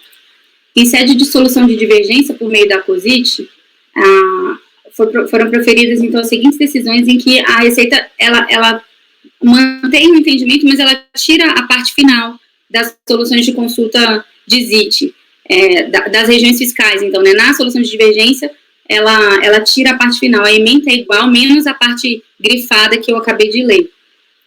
Coloco aqui, então, 2 soluções de divergência. Na época, elas não eram vinculantes, então a gente tinha várias soluções de divergência para o mesmo assunto, né? Se notar que naquela época, as decisões em processo de consulta não eram vinculantes e também não se tinha acesso ao seu inteiro teor, mas apenas às ementas. Assim, não se sabe de fato se a omissão quanto ao IR-fonte em tais decisões significa que a Receita Federal passou a não mais admitir a restituição do IR-fonte, nem em caso positivo, a razão para tanto, né? Eu não consigo ver se a Receita mudou de opinião e por que na análise dessas soluções de divergência. Uma possível justificativa para não se admitir a restituição do IR-fonte, mesmo diante da premissa, que eu digo que é da Receita Federal, de que eventual saldo positivo de receitas financeiras das empresas em fase pré-operacional deveria ser tributado no exercício em que percebidas, então, uma possível justificativa para não se admitir a restituição da IR-fonte é o fato de que, para alguns, a adição de tal saldo a lucro real não significa a realização da receita financeira. E aí eu vou ao voto do conselheiro André, que ele diz isso aqui. Ele acha que mesmo que eu adicione o resultado, eu só realizo a receita financeira quando eu tributo a despesa, lá na frente, no início da fase pré-operacional. Então, eu só poderia aproveitar a IR-fonte aí, né? Depois que eu realizo, que é lá quando eu aproveito a despesa vinculada a essa receita. Então, a tributação, a adição ao lucro real dessa receita hoje não significa a realização dela. Isso é o que ele vai dizer no voto dele, que eu coloco o trecho, transcrevo o trecho aqui. Como se percebe, trata-se de uma diferente visão para o conceito de realização da receita financeira, que não mais ocorreria com a percepção do rendimento ou com seu oferecimento de tributação, mas apenas após o aproveitamento das despesas, o que pressupõe o início da fase pré-operacional. Por ocasião da votação do Acórdão 9101004482, essa relatora já fazia parte desse colegiado e, naquela oportunidade, acompanhei o voto da relatora Edeli Pereira Bessa, do qual o conselheiro André Mendes Moura divergiu, proferindo declaração de voto que eu cito assim. Mantenho a posição firmada naquela ocasião. Observo que, no caso dos autos, o fato que o sujeito passivo adicionou ao lucro líquido o resultado da diferença entre o valor das receitas financeiras e o valor das despesas pré-operacionais. Isso não está em discussão, foi isso que ele fez. Nesse aspecto, o procedimento por ele adotado coincide com a orientação da própria Receita Federal, manifestada na Solução de Divergência COSIT 32 de 2008, de tributação apenas de eventual saldo positivo das receitas financeiras. Tal adição, conforme se verificou no Acórdão 9101004482, sequer era mandatória, eis que, também conforme expresso no voto condutor do Acórdão 9101001052, que é um outro precedente aqui que eu estou citando, o artigo 373 do RIR, que entre os dispositivos legais tem por fundamento o 76 da 8981 de 95, não impõe o cômputo no lucro real das receitas financeiras auferidas em período pré-operacional, por não disciplinar expressamente a matéria e também porque concluir em sentido diverso ofenderia o princípio do confronto das despesas e receitas, já que a legislação expressamente permite o registro em ativo diferido das despesas financeiras ocorridas em fase pré-operacional. Até por isso, eu considero que a alteração da correção monetária não altera essa legislação, porque essa legislação é outra, não está na 9249. Nesse contexto, compreendo que a IR-fonte retido sobre as receitas financeiras pode ser admitido como dedução no período que promovida a retenção, considerando-se a fase pré-operacional como situação transitória excepcional, acerca da qual a legislação tributária não estabeleceu restrições específicas. Nesse ponto, adoto como razão de decidir o trecho do voto da conselheira Edeli Pereira Bessa no Acórdão 9101004482, que eu acompanhei na época do julgamento e que reproduzo abaixo. Então, adoto como razão de decidir para isso. Transcrevo aqui. Aí, observe, e esse é o ponto que a doutora Edeli mencionou e que eu alterei um pouco aqui, porque entendi as ponderações do doutor André. Observo, por fim, conforme já mencionado, diferentemente do caso examinado no 9101004482, no presente caso, o sujeito passivo ofereceu a tributação à parcela das receitas financeiras que excedeu o valor das despesas pré-operacionais, é dizer, no presente caso, nenhuma parte das receitas financeiras que deram origem às retenções da IR-fonte permaneceu registrada em conta diferida. Então, de fato, ele não deixou nada das receitas em conta diferida contabilmente especificamente, né? Pelo contrário, a totalidade das receitas financeiras foi confrontada com as despesas do período financeiras e pré-operacionais, adicionando-se a diferença positiva no valor. Assim, entende-se que o sujeito passivo não pretendeu aproveitar a totalidade do IR-fonte e, ao mesmo tempo, postergar a tributação da receita. Então, não é que ele quer diferir a receita e aproveitar todo o IR-fonte retido sobre essa receita, no caso. Acho que não foi isso o caso. Ele não diferiu nada da receita, ele tributou toda a receita, ofereceu a tributação da receita e quis o IR-fonte dessa receita que ele ofereceu, que ele adicionou no LALUR e confrontou com a despesa. Assim, ressalto que somente se pode entender que o caso em questão trata de diferimento de parte das receitas financeiras auferidas por pessoa jurídica em fase pré-operacional, caso se adote o conceito de realização da receita afirmado na declaração de voto do conselheiro André, que se eu considerar que só realizo a receita quando eu aproveito a despesa lá na frente, aí sim eu estou querendo aproveitar o IR-fonte hoje de uma receita que eu ainda não realizei, que eu só vou realizar na despesa lá da frente. Se eu considerar esse conceito, aí sim eu estou dizendo que você está querendo o IR-fonte agora, só que realiza a despesa depois. Só que esse conceito de realização não é o que eu estou adotando no meu voto, eu estou adotando realização como confronto e com as despesas do período, financeiras e pré-operacionais, e tributação da diferença via adição à LALUR, que foi o que o contribuinte fez. Então, aí, lendo a declaração de voto que eu tinha colocado, que a conclusão conclusão pelo provimento do presente recurso especial leva à reforma do acordo recorrido, e o acordo recorrido ele só limitou o parte do valor a ser reconhecido como crédito da DECOMP. Só que, de fato, como observou a doutora Adelina na declaração de voto que ela depositou agora, ele limitou tudo. Então, ele não analisou nada, e desde a DRJ esse saldo negativo não foi analisado. Então, reformando essa parte final, que eu tinha colocado que eu reconheceria a homologação integral, reconheço que, no caso, ninguém analisou esse saldo negativo, ninguém analisou se essa pessoa jurídica estava mesmo em fase pré-operacional, enfim, desde o começo se negou totalmente o IR-fonte por outras razões. Então, eu adicionei agora aqui que, como isso foi rejeitado pela DRJ, eu voto com o doutor adotou as razões da DRJ para negar todo o saldo negativo. Essas circunstâncias não foram apreciadas no presente, esse saldo negativo não foi apreciado no presente processo administrativo. Então, o provimento do presente recurso demanda o retorno à unidade de origem para análise desse saldo negativo, enfim, de todas as circunstâncias que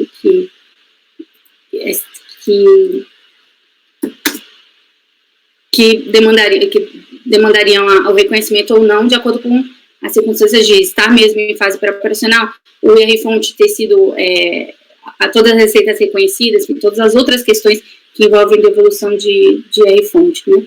Então, seria provimento parcial para devolução à unidade de origem. Ok, conselheira Edeli.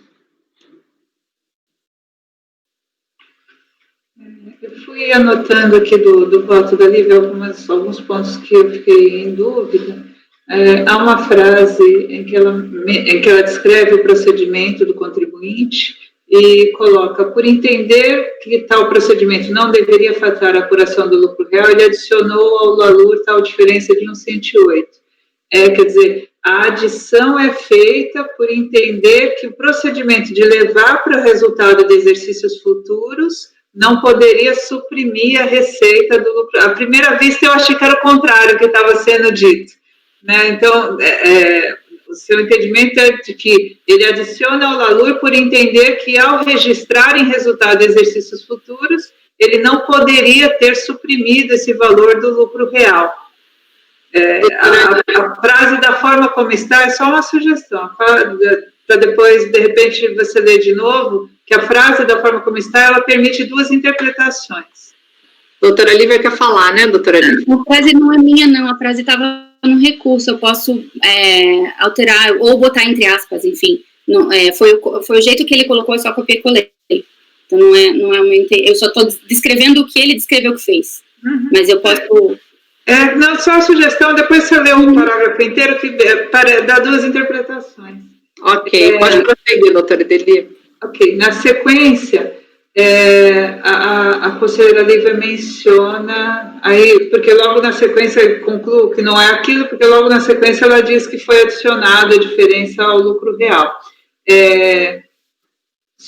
Outra frase que me deixou em dúvida, né, e que vem aqui do meu voto no 4482 é que a adição desse saldo positivo de receitas financeiras não era mandatória, né?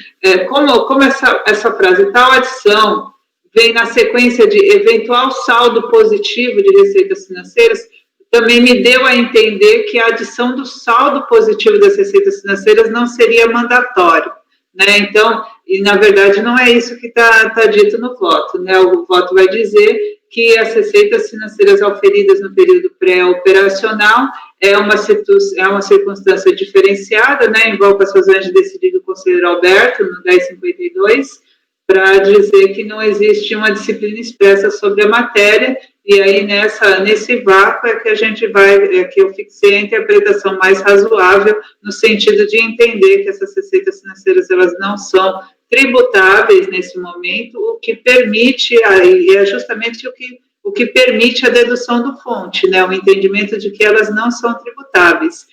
Impedir a dedução do fonte significaria um encargo financeiro para o contribuinte no momento em que essas receitas nem deveriam ter sido submetidas à tributação. Aqui na frente, mais à frente no voto da Lívia, diferentemente do caso examinado no 4482, no presente caso, o sujeito passivo ofereceu a tributação à parcela das receitas que ofereceu, que excedeu o valor das despesas pré-operacionais. Ela diz, nenhuma parte das receitas financeiras que deram origem às retenções permaneceu registrada em conta diferida.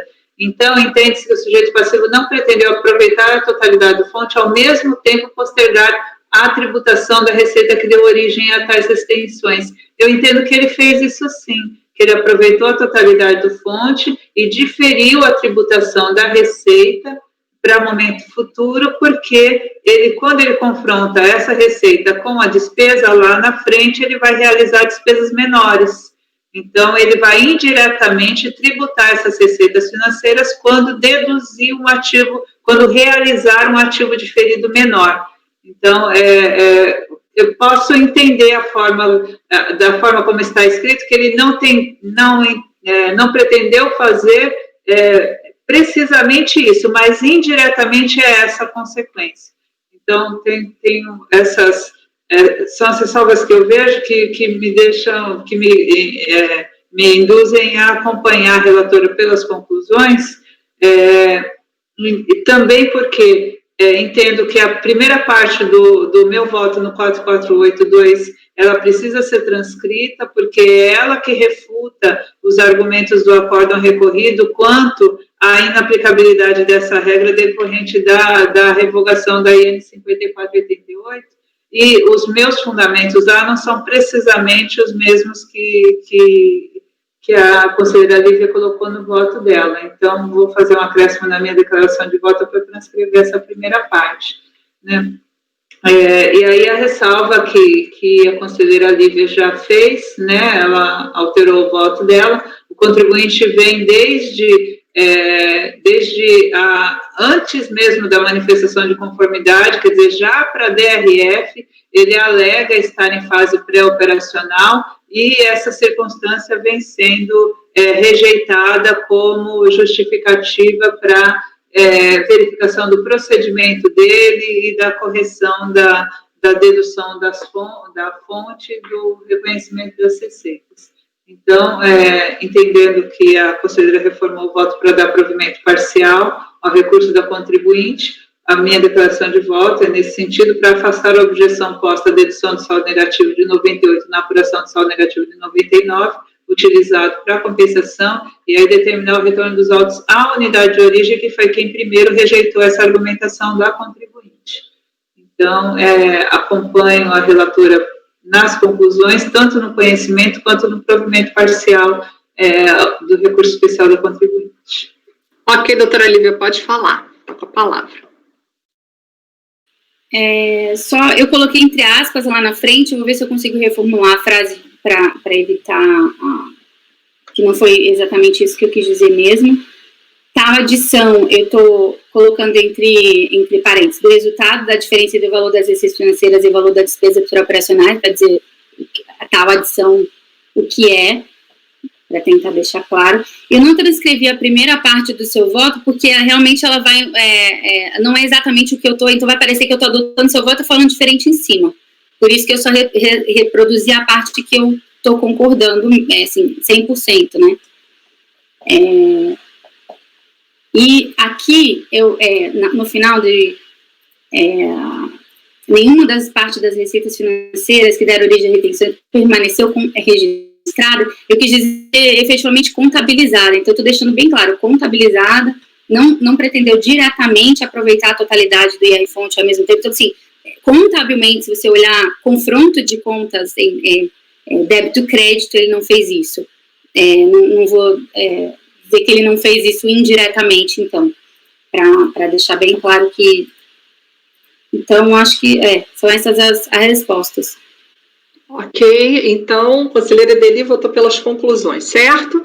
Conselheira Viviane, como vota? Eu acompanho também pelas conclusões da conselheira Edeli, o caso ficou bem claro aqui, acompanho provimento parcial. Ok. Conselheira Amélia, como vota? Eu fiquei com uma dúvida, Lívia, você também está votando parcialmente, é isso? Tá. Então, sim, eu estou no mérito provimento parcial para retorno à unidade de origem. Tá, então eu acompanho também. Pelas conclusões ou acompanha integralmente, doutora Amélia? Pelas conclusões. Doutor Fernando, como vota no mérito? Também acompanho o voto pelas conclusões. Ok. Doutor Tozelli, como vota? Eu acompanho, mas acho que você tem que mexer lá no final do dispositivo, porque está provimento integral. Ela já disse que vai alterar. Isso. Ok. Vai votar integralmente? Desculpa, não ouvi. Ou pelas conclusões? Eu acompanho a relatora, sem ressalva. Ok. Conselheiro Caio, como vota? Olha, eu confesso também que não existe nada no voto, ainda que eu poderia construir de forma diversa, eu acompanho integralmente a relatora também, sem ressalvas. Ok, eu vou acompanhar a relatora pelas conclusões também, da doutora Edeli, como bem falou a doutora Edeli. Então, no mérito, por maioria, não, por unanimidade, dá provimento parcial pelas conclusões Edeli, Viviane, Amélia, Fernando e eu. Ok? A doutora Edeli vai fazer declaração de voto no conhecimento e no mérito. Perfeito? Doutora Lívia, pois não. E todo mundo que me acompanha pelas conclusões, alguma coisa que eu devo alterar na ementa, porque não reflete as conclusões de vocês, ou eu posso manter a ementa como está?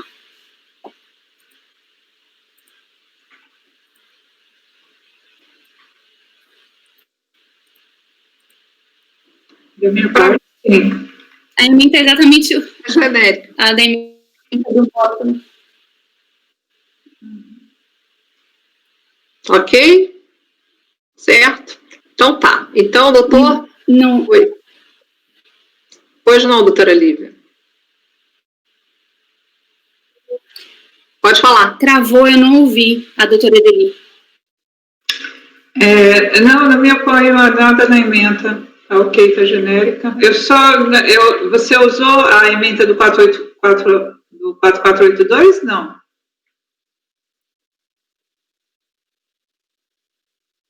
Pode falar, doutora Lívia. Pode falar. Ih, ficou cinza. Pois não, agora tá vermelho. Cinza. Doutora Lívia? É a mesma ementa do 4482. Ementa genérica. Ivo, saiu. Só um minuto, doutora, a gente já vai concluir, tá?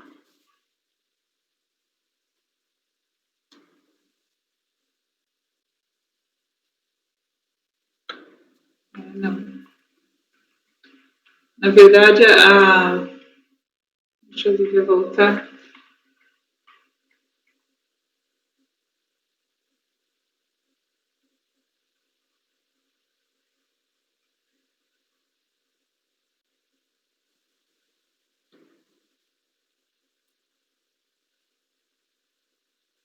Voltou. Pode falar, doutora Lívia. Pode falar. Não ouvi, doutora Edeli, desculpa. Eu tinha perguntado se estava mesmo a emenda do 4482, mas aí eu fui nele e ela está diferente, né? Porque o 4482 tinha essa circunstância específica da receita financeira ser inferior à despesa financeira, né? Isso constava lá. Então, aqui a emenda ficou de forma mais genérica, né? A legislação permite o diferimento das receitas enquanto a pessoa se encontra em fase pré-operacional. Então, vai ter situações em que a legislação que não permite esse diferimento se as despesas forem inferiores, né? E eu acho que isso está bem fundamentado no voto, né? Porque o caso concreto, inclusive, ele ofereceu a tributação ao excedente. Para mim, a ementa genérica não traz nenhum óbice ao fundamento. Não sei como os membros do colegiado pensam. Desculpa. Pois não, pode falar. Não, só quero que a ementa reflita as conclusões, então, porque tem que, como foi a Maria, né, preciso refletir. É genérica. Como a doutora Edeli vai fazer declaração de voto, a senhora não quer sugerir, doutora Edeli, uma redação de ementa, que a sua conclusão foi a vencedora? Eu estou pensando.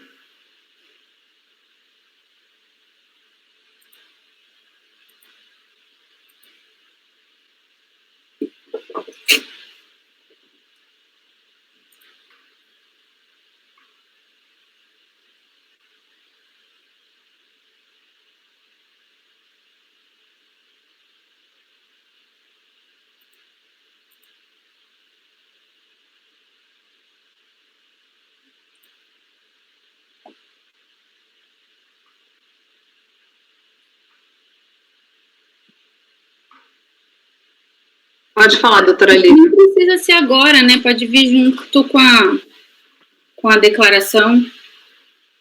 Eu acho que eu usaria a ementa da solução de consulta.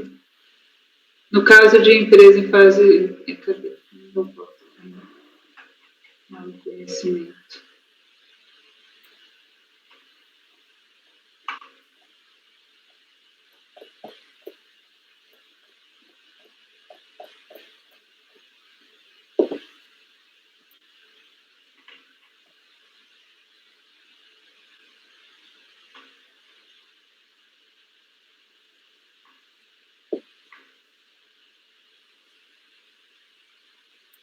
Pode falar, doutora Lívia, a senhora levantou a mão.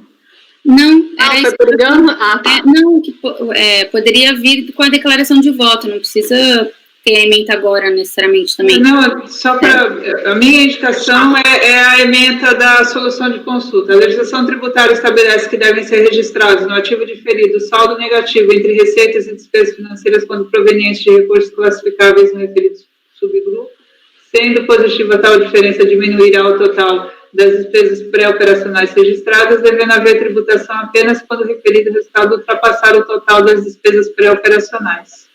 Sugeriria a ementa da solução de consulta. Qual solução? Da solução de consulta 28, qual que é o número dela? A solução 32, né? de divergência 32. Não, as pessoas jurídicas tributadas com base no lucro real devem registrar no ativo diferido o saldo líquido negativo entre receitas e despesas financeiras quando proveniente de recursos classificáveis nesse subgrupo. Sendo positiva tal diferença, diminuirá o total das despesas pré-operacionais. O eventual excesso remanescente deverá compor o lucro líquido do exercício. Eu acho que a ementa tem a generalidade suficiente, só precisaria agregar no final a possibilidade de... e não veda a dedução das correspondentes retenções na fonte para a formação de saldo negativo de RPJ no período. Tá. Está na página 7 do seu voto, né, Lívia? Não, essa que eu acabei de ler. Ok? Então, podemos fechar a votação aqui. Está proclamado o resultado. Doutor, muito obrigada e até a próxima. Bom dia. Obrigado a todos. Tenham todos um bom dia. Ok. Tainá, vamos dar um intervalo de 15 minutos, por favor, tá? Pode parar a gravação.